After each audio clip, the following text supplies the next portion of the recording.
Oke, halo guys, welcome back to Korea Ramit bersama orang Korea yang medok. Oke, Popolo kembali lagi sama konten Swindler. Dan di bulan puasa nggak tahu kenapa cerita-cerita pedes kayak gini lebih menarik kayaknya. Nah, tanpa panjang cerita, langsung kita mulai. Tapi Swindler kali ini berhubungan sama tindak kriminal pidana apa perdata ya?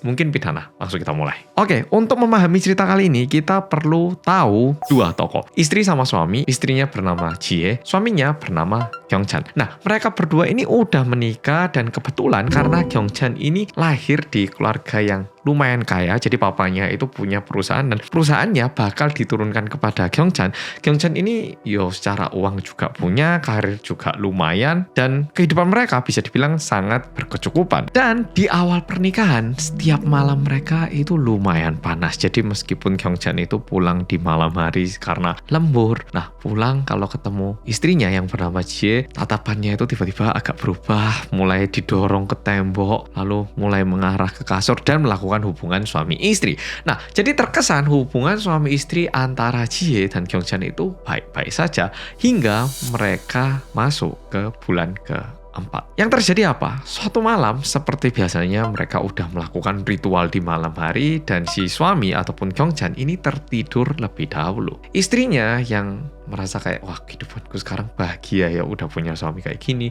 rumah juga nyaman.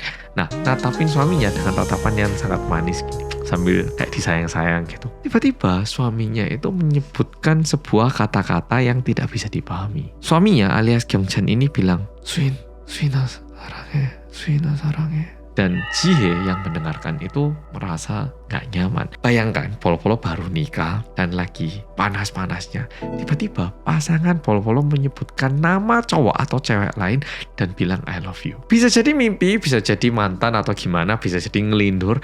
Tapi nggak nyaman lah ya. Pasti ngerasa kok tiba-tiba gini sih. Ya toh. Nah sama, Jie pun mulai merasa tidak nyaman. Udah gitu, Jie ini merupakan ibu rumah tangga. Jadi nggak kerja sehingga waktu di rumah itu jadi lebih kepikiran lagi. Apa karena suamiku kaya? Apa karena suamiku ini mau melanjutkan perusahaan papanya, makanya banyak cewek yang ngelirik. Nah, dia ini mulai merasa gak nyaman sehingga Jie ini pergi ke kantor detektif swasta untuk minta tolong coba cari tahu tentang suami saya.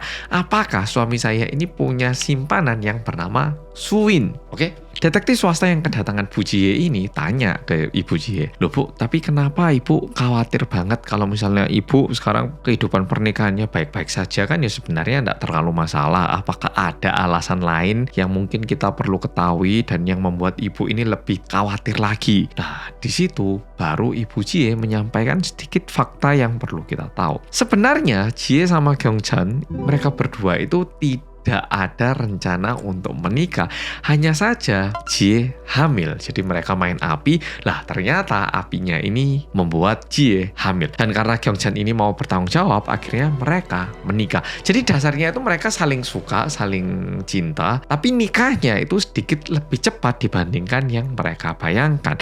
Nah masalahnya setelah menikah, beberapa minggu setelah itu ternyata anak yang mereka miliki itu gugur. Jadi Jie itu jadi khawatir, apakah suamiku itu jadi nggak sayang sama aku karena aku nggak berhasil melahirkan anaknya, atau mungkin waktu itu suamiku berusaha menjadi cowok yang baik dengan cara bertanggung jawab, tapi setelah aku gugur, apakah suamiku jadi mikir kalau seaku yang punya perusahaan dan punya harta kayak gini kayaknya bisa nyari cewek lain. Apakah suamiku mikir hal yang lain, atau mungkin bisa jadi karyawan-karyawan cewek yang bekerja di perusahaan suaminya itu ngodain bosnya, apalagi suaminya itu masih muda, usia 34 tahunan. Mendengarkan itu, detektif swasta jadi paham kenapa Bu Jie itu begitu khawatir akan suaminya dan mulai mengikuti gerak-gerik Pak Kyung-chan mulai keesokan harinya. Setelah dicari tahu, ternyata di kantor itu memang ada satu karyawan perempuan yang bernama Suin. Tentunya detektif swasta menjadi sangat-sangat sensitif dengan karyawan itu, selalu dipantau, selalu diikuti, dan di luar itu terkesan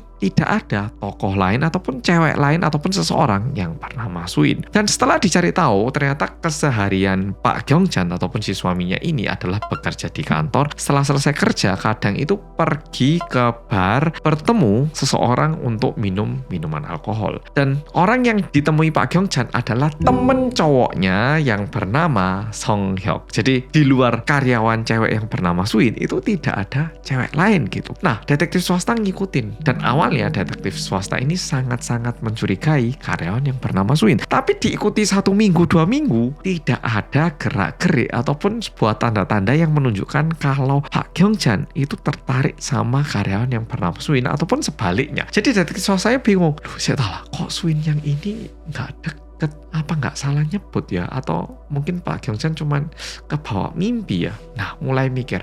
Tapi karena siapa tahu simpanan lain yang bernama Swin itu masih belum ketahuan, detektif swastanya terus-menerus mengikuti. Dan suatu hari kebetulan Pak Gyeongjan ini tidak pergi ke bar, melainkan pergi ke rumahnya temennya yang bernama Song Hyuk itu tadi. Dan setelah diikuti, ternyata pergi ke rumahnya, beneran ke apartemennya, karena temennya yang bernama Song Hyuk ini udah nikah dan punya istri. Nah, Pak Gyeongjan pergi ke rumahnya, dan kebetulan di rumahnya itu tidak ada temennya yang bernama Song Hyuk, cuman ada istrinya. Tapi dia ngebel, setelah itu pintunya juga dibukakan sama istri temennya. Lalu di situ kayak 1 jaman, dan sebelum temennya balik ke rumah, Pak Gyeongjan ini pulang dulu ke rumahnya. Dan setelah dicari tahu, nama istri temennya bukan Swin, melainkan Hison. Jadi memang agak aneh kenapa Pak Gyeongjan ini pergi ke rumah temennya di saat cuman ada istrinya, tapi istrinya juga tidak bernama Swin, namanya Hison. Dan ini cuman kejadian 1 kali. Dan setelah kejadian itu pun detektif swasta terus-menerus mengikuti,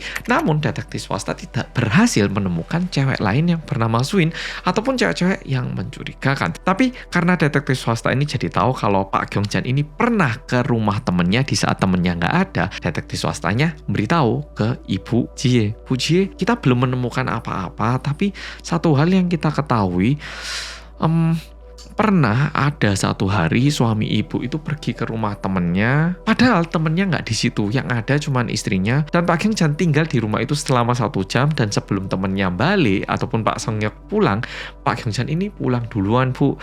Mungkin ibu bisa tanya ke suami ibu, mungkin urusan apa ataupun kenapa suami ibu pergi ke rumahnya Pak Song Hyuk waktu Pak Song Hyuk nggak ada di rumah. Detektif swasta bilang kayak gitu. Ibu Jie juga mikir, tapi kalau sama istrinya Song Hyuk nggak mungkin, karena Song Hyuk sama Gyeongjan ini merupakan teman yang sangat akrab dari SD. Jadi nggak mungkin kalau suaminya itu selingkuh sama istri teman deketnya gitu. Sehingga agak janggal, dan untuk mencari tahu lebih lanjut, keesokan harinya Ibu Jie tanya waktu makan gitu. Loh, yang kapan itu kan kamu katanya lembur, tapi kok ada temanku yang waktu itu bilang katanya lihat kamu pergi ke rumahnya Song Hyuk tuh. Kamu waktu itu lembur atau ke rumahnya Song Hyuk? Nah, suaminya jawab, oh hari itu itu loh, kan aku sering ketemu sama Song Hyuk. Nah, itu waktu itu satu file pentingku itu di USB ke bawah, soalnya tak masukkan di tasku. Nah, ternyata nggak tahu gimana, ke bawah sama temanku. Nah, kebetulan filenya ini disimpan di rumahnya, jadi aku pergi ambil di rumahnya.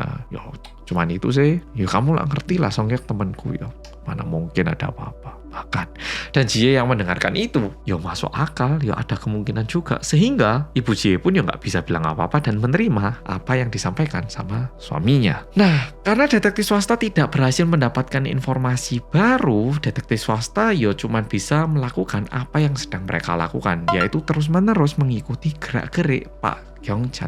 Dan suatu hari detektif swasta mulai merasa ada yang aneh. Karena sebelumnya mereka melihat Pak Gyeongjan yang masuk ke rumah temennya di saat temennya nggak di rumah dan berduaan sama istri temennya. Tapi kita nggak tahu apa yang terjadi di dalam. Tapi suatu hari Pak Gyeongjan ini ke rumah temennya, parkir mobil, disambut sama istri temennya yang bernama Hison. Dan setelah itu mereka pergi ke mobil dan melakukan sebuah ritual sampai mobilnya goyang-goyang. Dan yang agak menyeramkan, sempat menyeramkan adalah temennya itu juga pulang di waktu itu dan hampir hampir melihat mobil temennya yang bergerak-gerak. Jadi hampir ketahuan temennya, tapi temennya terkesan tidak tahu hubungan antara istrinya dengan teman dekatnya. Dan melihat itu, detektif swasta mulai curiga. Kayaknya Pak Gyeongchan ini sedang selingkuh sama istri temennya yang bernama Hison. Tapi apa hubungannya sama nama Suin? Dan Suin ini siapa gitu? Nah, karena detektif swasta mulai bingung, jadi kayak kelihatan jelas ada tali yang terikat, tapi kayak nggak bisa dipecahkan gitu loh. Kayak kalau misalnya ada tali yang terbelit-belit, kita kan harus lepas satu demi satu ya toh. Nah, ini terkesan ada beberapa ujung yang bisa kita lihat, tapi kita nggak tahu sebenarnya kebenarannya itu apa gitu. Dan karena ini aneh tapi kita nggak tahu faktanya, detektif swasta terus-menerus mengikuti gerak-gerik Pak Gyeongchan. Hingga suatu hari ulang tahunnya Pak Gyeongchan. Seperti halnya istri di rumah lain, Ibu Jie pun menyiapkan kayak makanan yang enak, wine, untuk mempersiapkan romantic dinner bersama dengan suaminya. Tapi jam 4 suaminya telepon ke istrinya. Yang aku hari ini ada janji ketemu sama Song Hyuk. Jadi maaf ya nggak bisa pulang. Lek kamu udah masak sorry. Tapi sekali-sekali aku tak pergi sama temanku ya. Meskipun Ibu Jie itu begitu kecewa dan juga sakit hati. Tapi ya wes lah biarkan gitu. Dan mendengar itu, Ibu Jie juga langsung bilang ke detektif swasta bahwa suaminya itu tidak bisa pulang karena janjian untuk ketemu temennya yang bernama Song Hyuk. Tapi pukul 6, suaminya ini keluar dari kantor langsung berangkat ke hotel dan di lobi hotel bertemu dengan Ibu Hison alias istri temannya dan mereka berdua pergi ke restoran hotel. Dan di situ mereka ngomong I love you lah, aku suka kamu, akhirnya kita bisa gini, kita tahan ya 6 bulan lagi aja mungkin kita bisa bener-bener saling mencintai.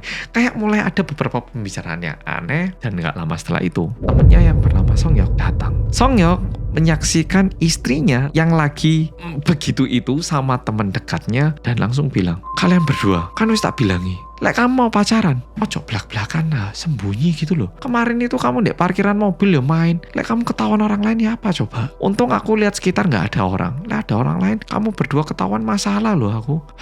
By the way, Gyeongchan, inilah ulang tahunmu. Nih loh, wis tak check-in lo juga kamar hotel. Wis kalian berdua malam ini main di hotel aja. Temennya itu muncul dan malah bilang kayak gitu. Dan setelah itu temennya bilang kayak gini, oh iya, kamu harus ini tuh update istrimu tuh sini ini foto. Temennya yang bernama Song Hyuk ini pura-pura mabuk di foto sama Gyeongchan dan fotonya dikirimkan ke istrinya bilang, yang ini aku mau pulang. Aduh, tapi Song Hyuk ini lo mabuk, jadinya harus tak antar ke rumah, ini kayaknya bakal agak telat. Sorry ya yang. Nah, suaminya bilang gitu ke Ibu Jie. Jadi kondisinya ini kayak temennya mengizinkan Gyeongchan untuk melakukan hubungan yang seperti itu dengan istrinya sendiri. Aneh ya loh. Mana ada pertemanan yang kayak gini. Masih kamu teman dekat, ini kan bukan hubungan yang normal ya toh. Nah, karena ini begitu aneh, akhirnya detektif swasta mulai mencari tahu si cewek ini. Dan ternyata ini kebenarannya.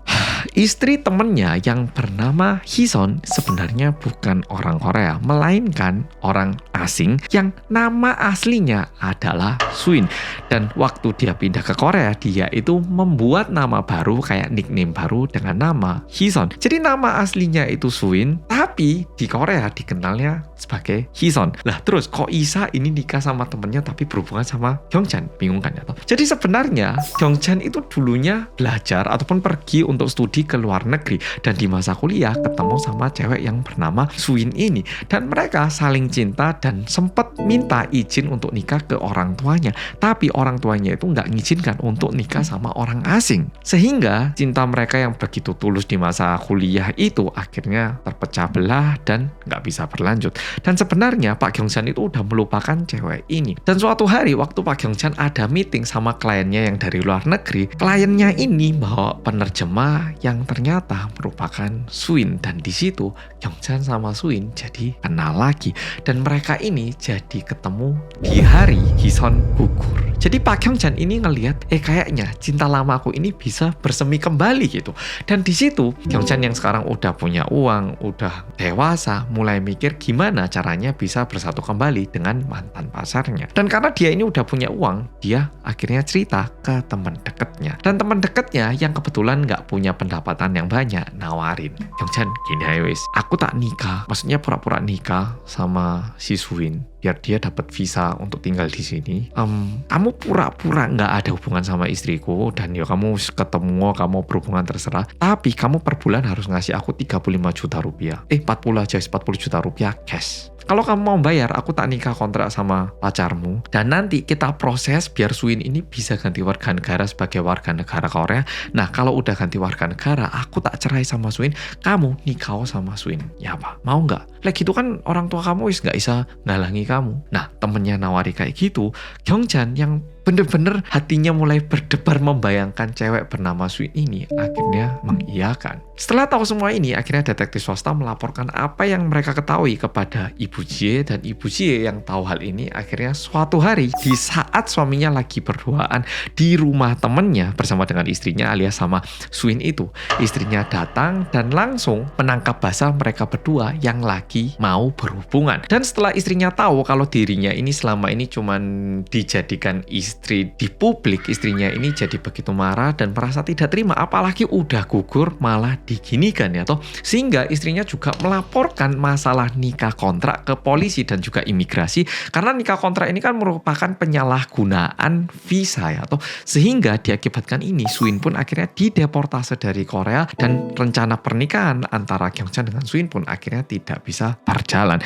Dan ini beneran udah muncul di berita-berita yang ada di Korea meskipun gak terlalu rame, tapi ini beneran sempat terjadi. Jadi ini beneran di luar bayangan, karena aku pun gak bisa membayangkan seseorang demi nikah dengan pasangannya yang warga negara asing nyuruh temennya untuk pura-pura nikah dan dibayar dan nunggu ganti warga negara. Nah, mungkin ada popol yang mikir, loh mas, kalau warga negara asing kan sebenarnya ngetoi kalau ini warga negara asing. Nah, kebetulan orangnya ini orang Taiwan, jadi ngetoi orang asing tapi nggak terlalu ngetoi juga kayak orang asing, karena tergantung pacaannya juga. Wong kadang orang Indonesia yang lama di Korea juga pacaannya berubah juga bingung. Wong aku lama di Indonesia banyak yang ngira dari Surabaya ya toh.